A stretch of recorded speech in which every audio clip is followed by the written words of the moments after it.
Hello friend, welcome to our channel Learning IQ Curve. Now in this video मैं आप लोगों के साथ next topic that is gravitation physics का cover करने जा रहा हूँ। बहुत ही इंपॉर्टेंट टॉपिक है आपके एग्जाम पॉइंट ऑफ व्यू से, ठीक है। वीडियो को स्टार्ट करने से पहले प्लीज़ चैनल को सब्सक्राइब कर लें और शेयर ज़रूर करें, ठीक है। और वीडियो अच्छा लगे तो लाइक करें। तो चलते स्टार्ट करते हैं हम लोग। और फॉर पीडीएफ हम लोग का टेलीग्राम चैनल है लर्निंग IQ कर्व का, उसको ज्वाइन कर लें। तो ठीक है, चलते हैं फिर। बहुत ही इंपॉर्टेंट टॉपिक है आपके एग्ज़ाम पॉइंट ऑफ व्यू से, तो स्टार्ट करते हैं। तो सबसे पहला है ग्रेविटेशन। ग्रेविटेशन एक्चुअली होता क्या है? तो ग्रेविटेशन एक तरह का अट्रैक्शन फोर्स है between two body. May be वह दो स्टोन हो या मे बी फोर्स होता है, फिर कोई भी दो बॉडी के बीच में ग्रेविटेशन फोर्स होता है, क्योंकि एक बॉडी दूसरे को अट्रैक्ट करता है, दूसरा बॉडी उसके सामने वाले को अट्रैक्ट करता है, ठीक है। तो हमेशा अट्रैक्शन फोर्स जनरेट होता है जब भी कोई दो बॉडी सामने खड़ा हो तो, ठीक है। तो देखिए, ग्रेविटेशन को सबसे पहले किन्होंने बताया था? न्यूटन्स ने बताया था, ठीक है। तो न्यूटन लॉ ऑफ ग्रेविटेशन क्या होता है कि इसके अनुसार जो ग्रेविटेशनल फोर्स होता है, सपोज एक बॉडी m1 है, ठीक है, दूसरा बॉडी m2 है, दोनों के बीच में r रेडियस है या डिस्टेंस। तो अकॉर्डिंग टू न्यूटन लॉ क्या बताते हैं, जो फोर्स होता है डायरेक्टली प्रोपोर्शनल होता है आपका m1 m2 का, और इन्वर्सली प्रोपोर्शनल होता है आपका 1/r², ठीक। अगर दोनों को हम एक साथ लिखें तो फोर्स इक्वल्स टू हो जाता है आपका m1 m2/r²। अगर प्रोपोर्शनल साइन को हटा दें तो फोर्स इक्वल्स टू हो जाएगा g m1 m2/r²। तो g का वैल्यू होता है आपका 6.67 इंटू 10⁻⁻11 होता है, ठीक है। इसका जो वैल्यू है एक्सपेरिमेंट के द्वारा निकाला गया, और ये पूरा यूनिवर्स में इसका वैल्यू सेम होता है, कहीं पे ये आज चेंज नहीं होगा, ठीक है। इसका यूनिट होता है न्यूटन मीटर स्क्वायर पर किलोग्राम स्क्वायर, जो कि इम्पोर्टेंट है, एग्जाम में आपको पूछ सकता है, ठीक है। अब नेक्स्ट चलते हैं। अब देखिए ग्रेविटी क्या होता है। तो हम जैसे मैं बताया कि आपको, हम लोगों को अर्थ अपने फोर्स ऑफ ग्रेविटेशन से खींच के रखता है। तो जो जिस फोर्स ऑफ ग्रेविटेशन से खींच के रखता है उसी को हम लोग बोलते हैं ग्रेविटी, ठीक है। तो जहाँ पे फोर्स आया वहाँ पे एक्सीलरेशन जरूर आएगा, तो वह हम लोगों को टान के रखता है एक तरह का एक्सीलरेशन से। उस एक्सीलरेशन को हम लोग बोलते हैं एक्सीलरेशन ड्यू टू ग्रेविटी, ठीक है। तो इसका वैल्यू होता है 9.8 मीटर पर सेकेंड स्क्वायर, और अगर हम ई जो होता है आपका मीटर पर सेकेंड स्क्वायर SI में होता है, और CGS में इसका वैल्यू हो जाएगा 981 सेंटीमीटर पर सेकेंड स्क्वायर। वैल्यू कैसे आता है बताता हूँ। जैसे फोर्स इक्वल्स टू क्या हो जाएगा, G M ऑफ अर्थ, और हम लोग का कोई भी एक बॉडी ले लेते हैं, ठीक है, R²। अब फोर्स इक्वल टू लिख लेते हैं M ऑफ बॉय इंटू जी क्या है? ग्रेविटी है, ठीक है। ई कट गया, सॉरी ई कट गया, यहाँ पे G इक्वल्स टू क्या बच गया, GME/r²। R क्या हो गया? Radius of earth, mass of earth, और G का वैल्यू होता है। यहाँ पे अगर सारा को पुट कीजिएगा तो आपका जो वैल्यू आ जाएगा यहाँ पे G का 9.8 मीटर पर सेकेंड स्क्वायर। इस तरह निकलता है वैल्यू, ठीक है। वैसे आपको जस्ट वैल्यू याद रखना था, ज़्यादा दिमाग नहीं लगाना है, ठीक है। नेक्स्ट आ जाता है कुछ इंपॉर्टेंट पॉइंट। जो एक्सीलरेशन ड्यू टू ग्रेविटी है ना, वो कोई भी बॉडी का शेप किस तरह है, साइज किस तरह है, उसका मास कितना, किसी पे भी डिपेंड नहीं करता है। इट मीन्स इसका जो वैल्यू है वह सेम रहता है, लेकिन इसका जो वैल्यू है ना वो डिक्रीज करेगा अगर हाइट बढ़ेगा। क्योंकि यहाँ से आप लोग देखें G इक्वल्स टू क्या आ रहा है,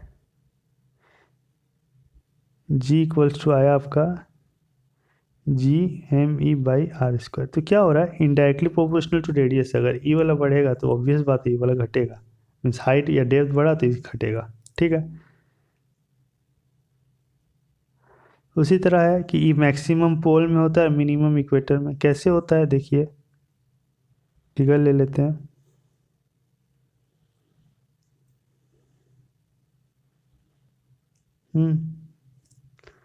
ले लिए, इस तरह का होता है अर्थ। अर्थ एक्चुअली क्या है, और जो इक्वेटेरियल मीन्स ई वाला क्या होता है,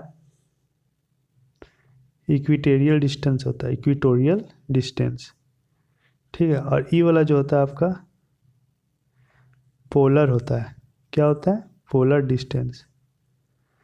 ठीक, जो इक्वेटोरियल डिस्टेंस होता है ना, वो आपका 21 किलोमीटर जो इक्वेटोरियल रेडियस होता है मीन्स ई वाला, ये आपका actual means 21 kilometre greater than होता है पोलर रेडियस से, मीन्स ई वाला से। मीन्स अगर आप ए बी लिख दीजिएगा और इसको सी डी लिख दीजिएगा, तो जो आपका ए बी होता है वो होता है आपका 21 plus C D, means 21 kilometre ज़्यादा होता है आपका सी डी से।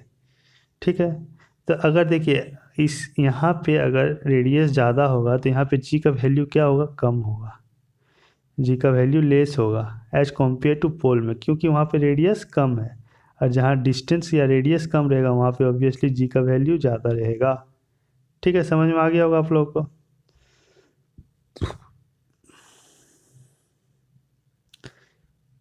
नेक्स्ट है कि इस डिक्रीज करता है अगर angular speed of the earth increase किया जाएगा। ठीक है,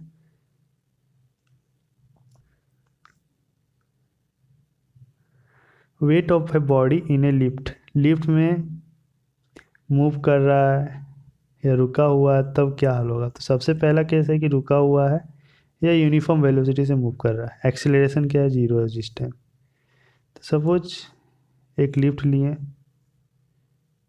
ठीक है, यहाँ एक बॉडी ए है। ठीक, तो इसमें नॉर्मली अगर खड़ा है तो एक नॉर्मल रिएक्शन ऊपर में और एक यहाँ पे वेट लेगा। ठीक है, इसको हम एपरेंट वेट भी बोल सकते हैं। तो देखिए एक्सेलरेशन अगर जीरो रहा तो फोर्स क्या होगा, जीरो रहेगा। ठीक है, तो इसमें बाहर से कोई फोर्स नहीं आ रहा है, यूनिफॉर्म वेलोसिटी से ऊपर मूव कर रहा है। ठीक, तो इस टाइम अगर आप इक्वेशन को लिखिएगा तो यहाँ पे पहला आ जाएगा आर इक्वल्स टू डब्लू। ठीक है, मीन्स यहाँ जो एपरेंट वेट है इक्वल्स टू हो जाएगा weight of body. Weight equals to क्या होता है, एम जी, बताए थे प्रीवियस वीडियो में, है ना। पहला केस था ये। दूसरा केस लेते हैं, सेकेंड केस।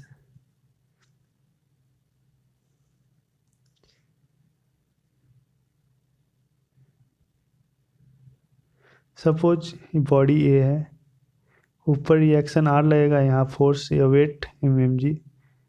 ठीक है, और ये ऊपर क्या, ये एक्सीलरेशन से मूव कर रहा है। तब यहाँ पे क्या होगा, बाहर से एक फोर्स आएगा। इसको एक कंडीशन मान लीजिए, तो यहाँ पे क्या लिख सकते हैं, R minus W equals to M A, है ना। तो यहाँ से आर इक्वल्स टू क्या आ जाएगा, W plus M A.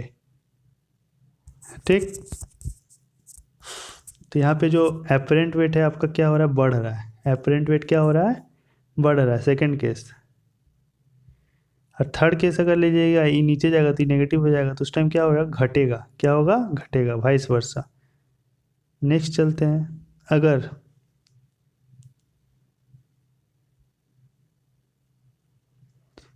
Object है, बॉडी है यहाँ ए, और यहाँ पे सपोज जो तार जिस वायर से लिफ्ट बंधा हुआ था ये सपोज टूट गया। क्या हुआ, टूट गया। टूट गया तो क्या हो रहा है, नीचे गिर रहा है, free fall under gravity. Means इसमें जो बॉडी है वो क्या होगा, वेटलेस फील करेगा। क्या होगा, वेटलेस फील करेगा। तो इसी को बोलते हैं कि when a body fall freely under the gravity is known as weightlessness. ठीक है, फोर्थ पॉइंट में चलते हैं कि अगर एक्सीलरेशन जी से ज़्यादा रहा, अगर एक्सीलरेशन जी से ज़्यादा रहा, ठीक है,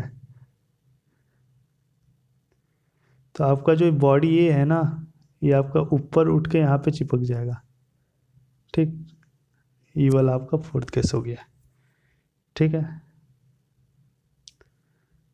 यहाँ लिफ्ट का समझ में आ गया होगा आप लोगों को, चारों पॉइंट समझा दिए। नेक्स्ट चलते हैं, Kepler law of planetary motion. तो पहला है कि पहला केपलर लॉ बहुत ही इंपॉर्टेंट है, सबसे पहले जानिए, वेरी वेरी इंपॉर्टेंट। तो सबसे पहले कि all planet move around the search in elliptical with the sun being at rest at one focus of the orbit. क्या बता रहे हैं देखिए,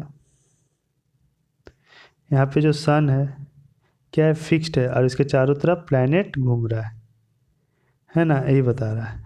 दूसरा पॉइंट बताता है कि जितना भी प्लैनेट है ना, इक्वल एरिया कवर करता है in equal interval of time. Means यहाँ पे जो एरिया होगा, फिर यहाँ पे अगर जाके जो एरिया कवर करेगा, फिर इस जगह पे जाके जो एरिया कवर करेगा, वो जो आपका एरिया होगा वो क्या होगा, सेम होगा। क्या होगा, सेम होगा। ठीक है, दूसरा पॉइंट ये बोलता है। तीसरा पॉइंट जो बताता है आपका, तीसरा पॉइंट, वहाँ पे ये बताया जाता है कि जो टाइम पीरियड ऑफ रिवॉल्यूशन है, तो स्क्वायर ऑफ टाइम पीरियड जो होता है वो डायरेक्टली प्रोपोर्शनल टू होता है आर क्यूब का। ठीक है, बहुत ही इंपॉर्टेंट पॉइंट है ये वाला, यहाँ से क्वेश्चन पूछा जा सकता है। ठीक है, नेक्स्ट चलते हैं, सैटेलाइट क्या होता है। तो देखिए, एक्चुअली में सैटेलाइट दो तरह का हो सकता है, मे बी नेचुरल और आर्टिफिशियल। होता क्या है, तो होता है सैटेलाइट एक तरह का रिवॉल्विंग बॉडी है, जो कि कोई भी प्लैनेट या सन, प्लैनेट के चारों तरफ घूमते रहता है ड्यू टू ग्रेविटेशनल अट्रैक्शन। तो देखिए, नेचुरल सैटेलाइट किसको बोलते हैं हम लोग, मून को। तो moon is a natural satellite.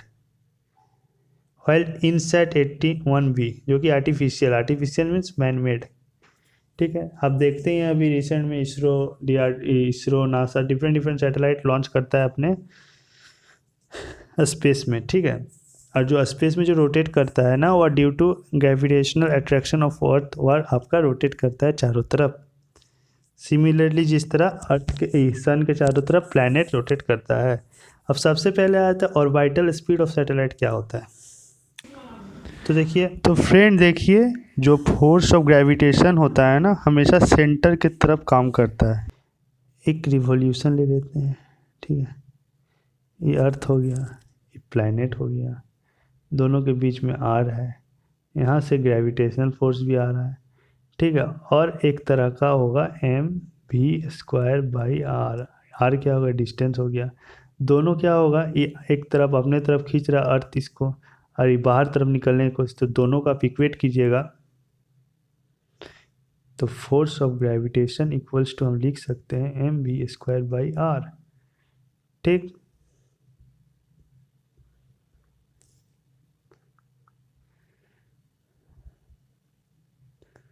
तो फोर्स ऑफ ग्रेविटेशन आप क्या लिख सकते हैं, G m m e/r² equals to हम लिख सकते हैं mv²/r। आर आर यहाँ से कैंसिल हुआ, मास मास कैंसिल हुआ, यहाँ से आपको ऑर्बिटल वेलोसिटी मिल जाएगा। क्या मिल जाएगा, v equals to √G m e/r। बहुत ही इंपॉर्टेंट फार्मूला है। यहाँ पे और एक फार्मूला आ जाएगा, देखिए g इक्वल्स टू हम लोग क्या लिखे थे, सॉरी, g इक्वल्स टू हम लोग लिखे थे G m e/r²। तो यहाँ से देखिए, G m इक्वल्स टू हम लिख सकते हैं r², पुट कीजिए इसको यहाँ पे, g इक्वल्स टू आ जाएगा उस टाइम आपका √G r। देखिए, ऑर्बिटल वेलोसिटी का फॉर्मूला यहाँ पे मिल गया दो का, एक √RG भी होगा और ये वाला भी होगा। ठीक है, देखिए, और यहाँ से एक चीज़ और जानने को मिल रहा है कि जो ऑर्बिटल वेलोसिटी है वो अपने मास पे डिपेंड नहीं करता है, मास पे नहीं डिपेंड करता है। ठीक है, तो कैसा भी मास रहे वो सेम स्पीड से पूरा घूमेगा। मीन्स ऑर्बिटल स्पीड आपका सिर्फ किस पे डिपेंड करता है, हाइट पे, कि कितना हाइट पे सैटेलाइट है। अगर 10 सैटेलाइट सेम हाइट पे, किसी का वज़न ज़्यादा हो या वज़न कम हो, अगर लगा दें तो सारा का सारा सैटेलाइट का जो स्पीड होगा वह सेम होगा, हाइट सेम रहना चाहिए। अगर हाइट डिफरेंट रहा तो स्पीड भी डिफरेंट होगा, अगर हाइट ज़्यादा रहा तो ऑब्वियसली स्पीड कमेगा, ठीक है। अगर वेलोसिटी कमेगा तो टाइम पीरियड इंक्रीज होगा, ठीक है।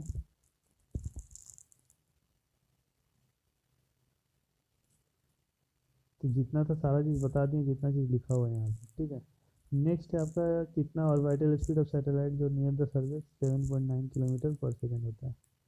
नेक्स्ट चलते हैं पीरियड ऑफ रिवोल्यूशन। तो पीरियड ऑफ रिवोल्यूशन क्या होता है कि एक सर्कल ले लिया, सैटेलाइट यहाँ से फिर इस जगह पे आने पे जितना टाइम लगता है उसको हम लोग बोलते हैं पीरियड ऑफ रिवोल्यूशन। मीन्स एक रिवोल्यूशन एक बार रोटेट करके उसी पॉइंट पे आता है, उसको हम लोग बोलते हैं पीरियड ऑफ रिवोल्यूशन। तो इसका फार्मूला क्या होता है, circumference of speed of orbit and orbital by orbital speed, ठीक है। तो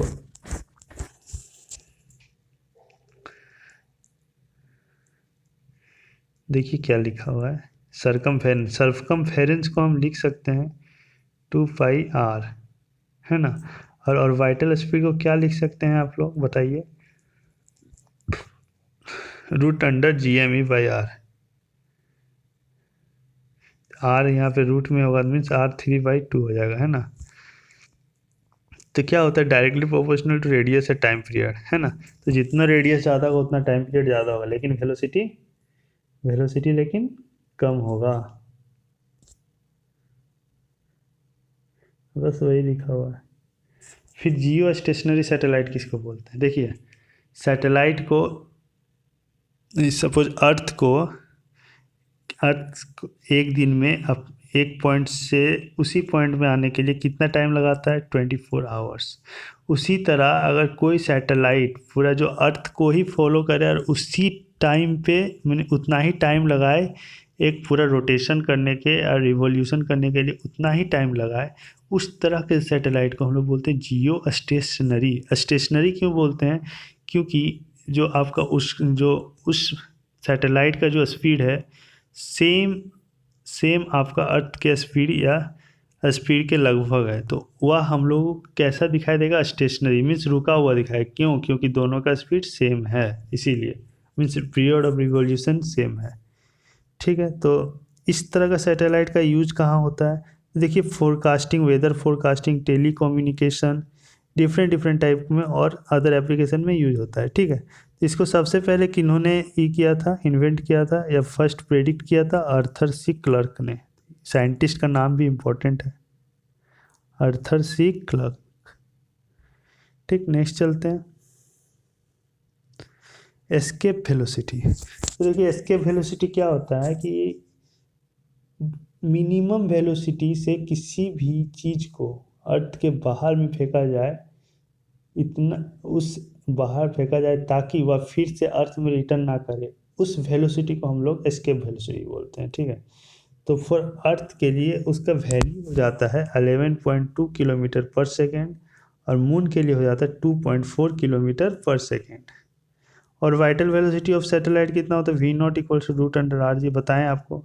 और एस्केप वेलोसिटी इक्वल टू इतना होता है, means V escape equal to हो जाएगा √2 टाइम्स ऑफ V0। तो एक ईवी इंपॉर्टेंट रिलेशन है, क्वेश्चन में पूछ सकता है आपको। और एस्केप वेलोसिटी को सेकेंड कॉस्मिक वेलोसिटी भी बोला जाता है, ठीक है। मास, शेप, साइज, इस डायरेक्शन ऑफ प्रोजेक्शन किसी पे डिपेंड नहीं करता है, ठीक।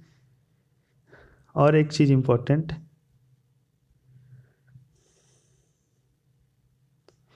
जो acceleration due to gravity of moon होता है ना, वो आपका acceleration due to gravity of earth by 6 होता है, ठीक है, इम्पोर्टेंट है। तो वहीं पे मैं अपना वीडियो फिनिश करता हूँ, ठीक है। अगर वीडियो अच्छा लगा हो तो प्लीज़ शेयर करें और लाइक करें, ठीक है। Thank you.